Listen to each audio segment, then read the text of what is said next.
Nah, jadi kan kita tadi sudah membuka data mentah kita atau data Excel kita. Jadi kita langsung masuk ke SPSS kita ini. Kayak dari Excel itu disalin di data view. Setelah itu setelah di data view kita kan di datanya itu sampai X1 sampai X1.3, tidak ada X1-nya, tidak ada X2 dan tidak ada X3-nya, bahkan tidak ada Y1-nya. Nah, di Excel tadi kita nambahin X1-nya di antara X1.3 dan X2.1 ini ditambahkan X1 dan X2 ini juga ditambahkan di antara X2.3 bahkan di antara X3.1 seperti pada Y1 juga ditaruh kepada di antara Y1.3 dan Y. Setelah itu disalin dan ditaruh di SPSS. Di Excel tadi kenapa kita menambahkan X1? Karena X1 itu adalah hasil dari isi kuesioner kita atau data penelitian di jurnal Nuri tadi. Dari X1.1 hingga X1.3 ini adalah hasil dari ini, seperti X2 adalah hasil dari X2.1 hingga X2.3.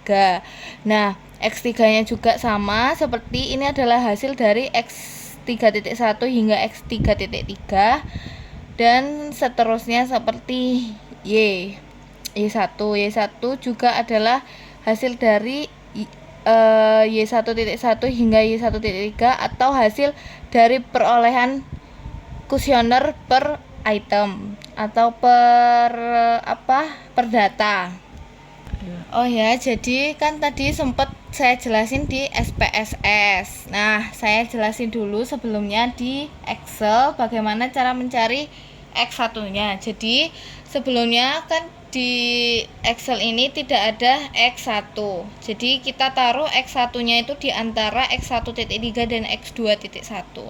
Nah, rumusnya X1 ini adalah menghitung dari jumlah X1.1 hingga X1.3. Caranya itu ketik sama dengan sum buka kurung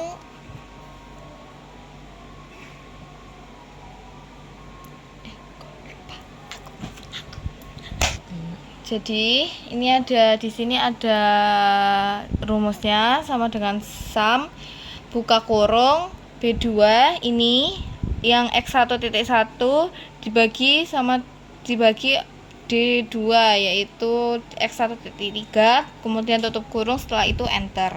Nah, biar tidak menghitung-hitung lagi, kita tarik saja ke bawah biar langsung menggunakan rumus, atau ini adalah cara cepatnya.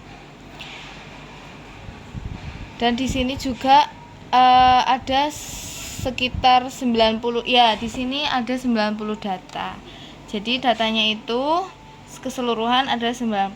Selanjutnya yaitu caranya seperti ini, sama seperti X1 tadi. Menggunakan rumus sum menghitung bagian X2.1 dan X2.3.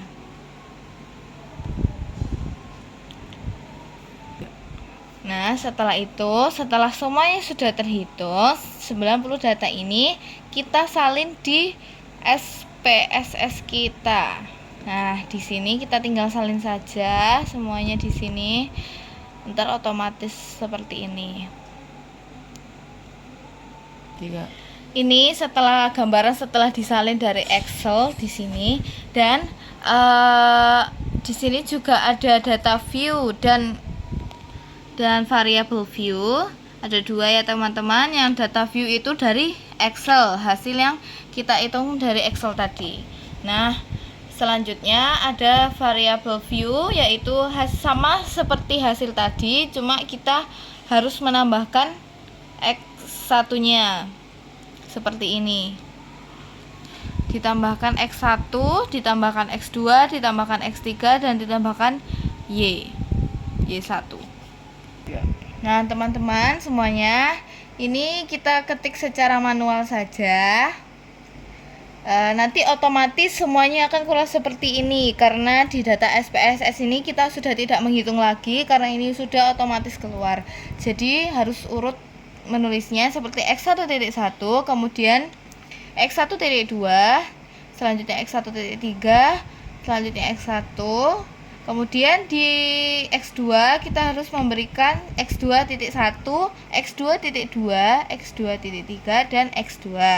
Selanjutnya sama seperti sebelumnya, X3.1, X3.2, X3.3, dan X3, dan sampai seterusnya sampai Y. Oh ya, di sini saya juga mau menjelaskan, kita harus memastikan dulu tab kita itu harus numerik karena kita menggunakan atau menganalisis dengan menggunakan angka. Iya. Dan langkah selanjutnya kita menuliskan di sini seperti nanti keluar value-nya itu kayak ditulis angka 1, isinya itu sangat tidak setuju. Terus yang kedua tidak setuju, dan kemudian ditulis yang ketiga itu ragu-ragu seperti ini.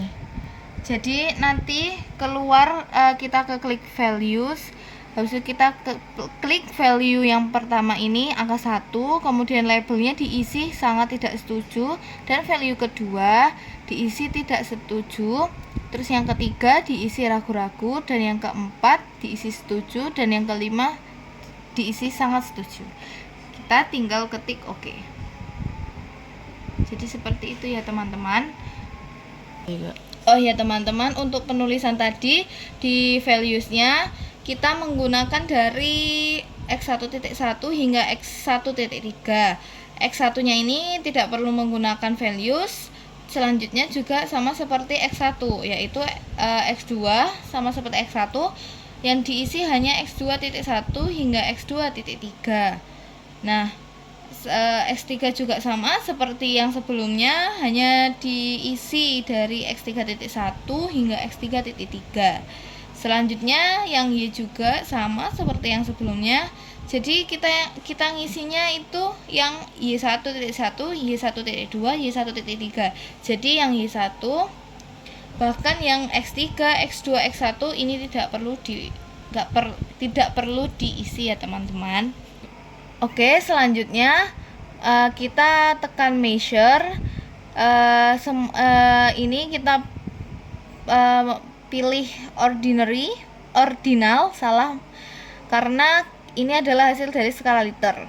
Semuanya ditulis ordinal kecuali hasil dari perhitungan ini seperti X1, X2, X3, dan Y1 menggunakan scale. Jadi yang lain harus menggunakan ordinal.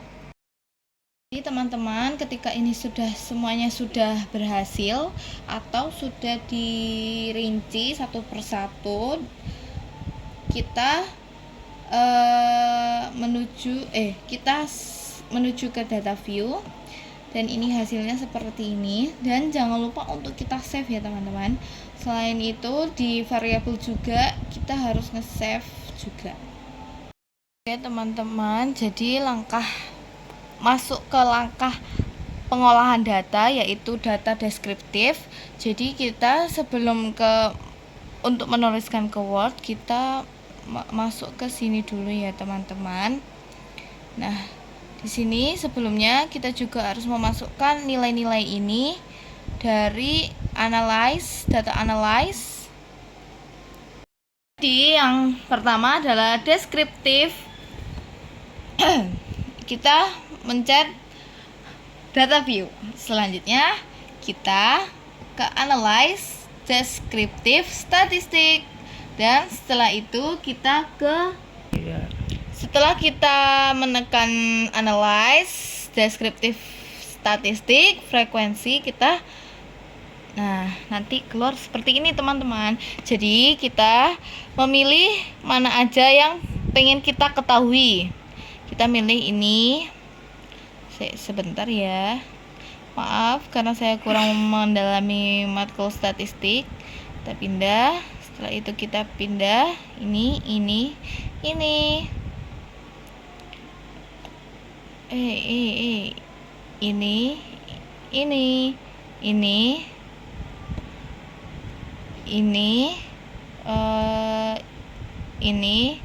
ini. Habis itu kita pindah. Jadi di sini saya memilih semua item pernyataan kecuali hasilnya, hasil pernyataannya ini seperti X1, X2, X3 dan Y1. Kemudian saya pilih ke sini, saya pindahkan di sini. Jadi kenapa kita hanya memilih pernyataan karena ini adalah jumlah total pernyataan. Jadi kita pindahkan supaya kita tahu per item ini jumlahnya ada berapa. Langkah selanjutnya kita klik OK, nanti keluar seperti ini ya teman-teman. Seperti ini. Jadi nanti otomatis akan keluar seperti X1 dan titik 1, X1 titik 2, X1 titik 3, X2 titik 1, X2 titik 2, X2 titik 3 dan X3 titik 1, X2 X3 titik 2 sampai Y1 titik 3. Ini untuk yang deskriptif statistik atau nomor 1. Jadi jika keluar seperti ini di bagian deskriptif statistik, jadi kita tahu yang ragu-ragu itu berapa, yang tidak setuju itu berapa, dan yang setuju itu berapa, sangat setuju itu ada berapa, dan yang sangat tidak setuju itu ada berapa. Jadi sudah terdetailkan di sini secara otomatis di bagian SPSS Analyze Deskriptif Statistik. Oke, langkah selanjutnya yaitu kita akan menguji validitas menggunakan analisis korelasi persen produk momen. Langkah selanjutnya yaitu sama seperti yang saya bilang sebelumnya, kita menuju ke SPSS. Ini kita silang dulu ya teman-teman karena sudah. Terus yang kedua kita ke analyze. Selanjutnya kita ke correlate yaitu bivariate. Kita memindahkan hasil X1, hasil total dari pernyataan ini. Kita pilih dulu ya teman-teman, X1, X2, X3 dan Y1. Kita pindahkan di sini. Oh ya teman-teman, maaf sebelumnya ada kesalahan sedikit karena saya sedikit lupa karena ini sudah mengerjakan dari jauh-jauh hari dan laptop saya error. Nah, jadi di langkah kedua ini kita akan menguji masing-masing variabel. Jadi seperti ini, X1, X1.2, X1.3 hingga X1 kita pindahkan ke sini terlebih dahulu karena kita akan menguji per variabelnya. Ya. Jadi kita sudah seperti ini, kita pilih person, total dan kita pencet OK. Gimana hasilnya? Yap, seperti ini. Jadi akan keluar seperti ini ya teman-teman, correlation. Ya. Dan di sini sudah ada R hitungnya ya teman-teman. Ini dari person product moment atau person correlation. Yeah. Oh ya teman-teman, untuk perlu digarisbawahi, kita di sini R hitungnya akan menggunakan yang paling kanan yaitu X1 yang ada tanda bintangnya. Nah, di angka ini kan depannya ada titik. Nah, jadi sebelum ada titik ini kita harus mencantumkan 0. Jadi sebelum titik ini harus ada 0. Nanti kita akan cantumkan seperti 0,772 atau seperti 0,874. Jadi yang kita tulis hanya ada di paling pojok kanan yaitu X1, ini adalah R hitungnya. Yeah. Jadi yang nomor 2 itu gambarannya seperti ini ya teman-teman.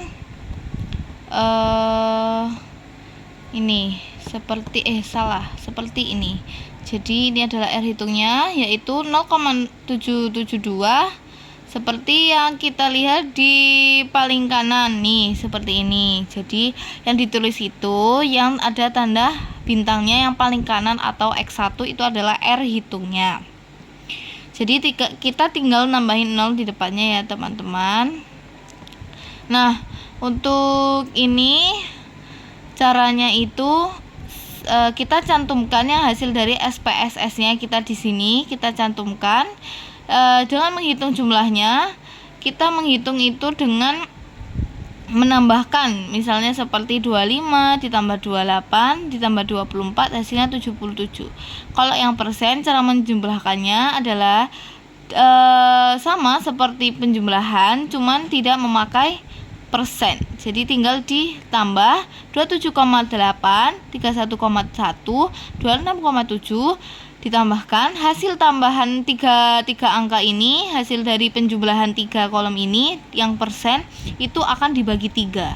Bedanya kalau persen itu harus dibagi 3 dulu, tapi nanti hasilnya harus pakai persen ya teman-teman.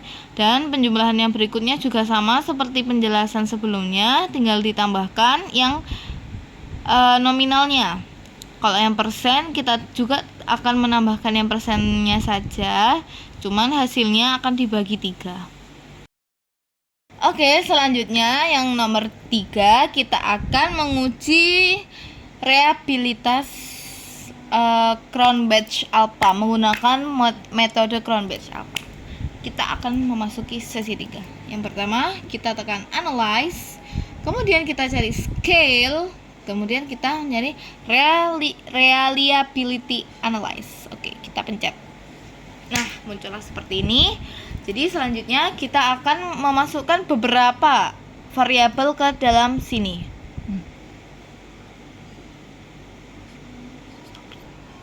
Jadi kita akan memasukkan X1.1, X2.2, X1.3 tanpa memasukkan X1. Lalu kita masukkan di kolom sini, kita memilih model alpha, lalu kita tekan OK.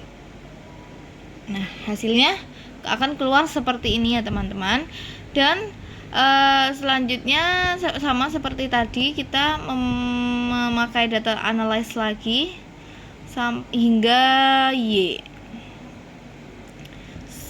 Sebelum itu kita memindahkan ini terlebih dahulu ke dalam kolomnya sini, dan kita akan menggunakan X2.1, X2.2, X2.3 ke dalam sini tanpa X2. Oh, maaf teman-teman, ini ada yang katutan, jadi kita keluarkan dulu. Salah. Langsung aja kita eksekusi nomor X2.1. Kita pencet OK. Nah, jadi tutorialnya sama. Nanti X3.1 akan sama caranya seperti ini dan muncul reliability. Jadi seperti ini teman-teman.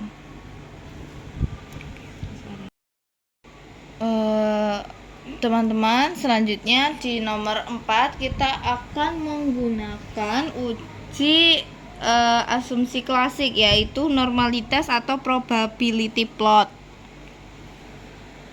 Dan kita akan menguji di nomor 4 ini, kita juga akan menguji normalitas Kolmogorov-Smirnov.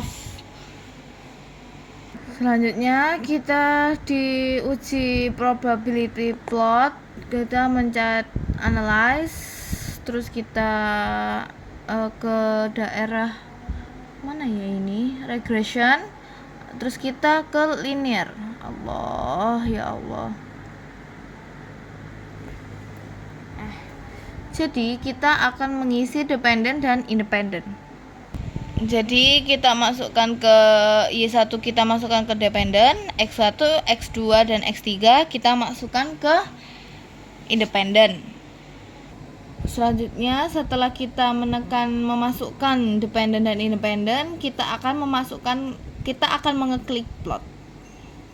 Setelah itu kita akan memencet normal atau menekan normal probability plot. Setelah itu kita pilih continue. Setelah itu kita pencet OK. Akan keluar seperti ini ya teman-teman. Nah, seperti ini. Regression standardized residual dependent variable. Nah, seperti ini. Ini dari reliability plot. Selanjutnya kita akan, ini kan sudah probability plot atau probability plot. Selanjutnya kita akan masuk ke bab Kolmogorov-Smirnov. Nah, kita tekan analyze, kita pencet regression, selanjutnya kita ke linear. Nah, ini dibiarkan ya teman-teman seperti ini. Kita tekan save, kemudian kita memilih understandize. Ya, seperti ini. Kita continue, selanjutnya kita OK. Nah, akan muncul seperti ini teman-teman. Nih, seperti ini ya teman-teman. Jadi ada dua. Yang pertama memakai standardized residual atau regression probability plot. Terus yang kedua memakai regression standarisasi residual.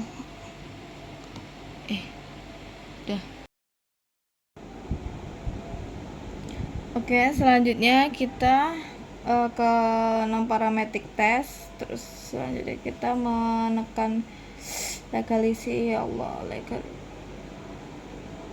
legalisi dialogs one sample KS.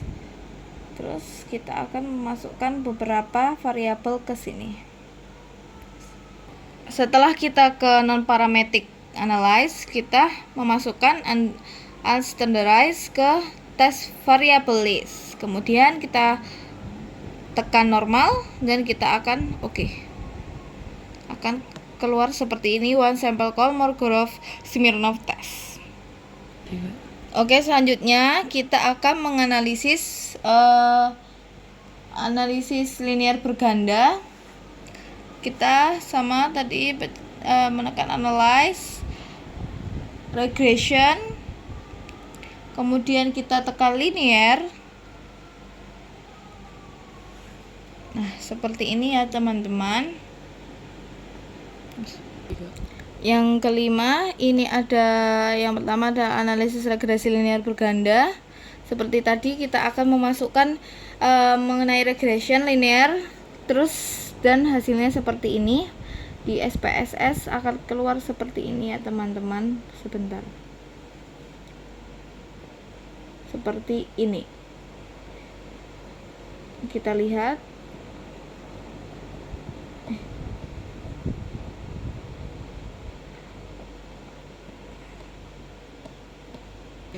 Untuk yang linear berganda akan keluar seperti ini. Terus yang selanjutnya yang B yaitu uji simulasi F. Kita ada dependent variable Y, predictor constant X3, X2, X1. Jadi nilai F dihitung diperoleh dari nilai 19.004 dan bernilai positif. Sedangkan pada F tabel diperoleh dari nilai dari DF1 sama dengan jumlah semua variabel min 1 atau 4 min 1 sama dengan 3. Dan DF2 sama dengan N. Jadi kesimpulan di simulasi F ini, H1 sama dengan terdapat pengaruh yang signifikasi antara intensitas layanan konseling Islami, kualitas relasi konselor dan klien, dan pemahaman nilai-nilai keislaman dalam konseling terhadap variabel terikat, yaitu kesejahteraan psikologis mahasiswa. Di simulasi F ini kita akan kita salin dari ini predikat value std. Nah, jadi di bawah ini ya teman-teman. Nah, ini untuk yang uji simulasi F. Kemudian kita akan ke uji koefisien determinasi atau R2 menggunakan model summary seperti ini. Dan yang terakhir D yaitu uji parsial menggunakan koefisien menggunakan standardized koefisien beta, koefisien STD error, dan under standard size X1, X2, dan X3. Jadi kesimpulannya di sini sudah saya cantumkan dan saya akan kirimkan ke PDF. Terima kasih. Ini saja yang dapat saya sampaikan. Banyak kekurangan saya di dalam video ini karena saya mengakui sudah agak lupa untuk mengerjakan, karena ini saya sudah kerjakan dari sebelum saya tag video, dikarenakan laptop saya tiba-tiba tidak bisa dibuat untuk record rekaman penugasan. Jadi saya menggunakan HP, mohon maaf sekali ya Ibu Nihla. Dan saya sudah mengerjakan seminggu yang lalu sebelum saya merekod ini. Jadi saya juga sudah sedikit lupa. Dan saya juga kekurangan saya juga di angka. Jadi ya kelemahan saya adalah angka. Sekian dari saya. Wassalamualaikum warahmatullahi wabarakatuh. Assalamualaikum warahmatullahi wabarakatuh. Saya Bagi Samadhaneka Prasojo, kelas BKIB 1, izin untuk mengumpulkan tugas mata kuliah statistika. Di sini saya ingin menjelaskan tentang data SPSS.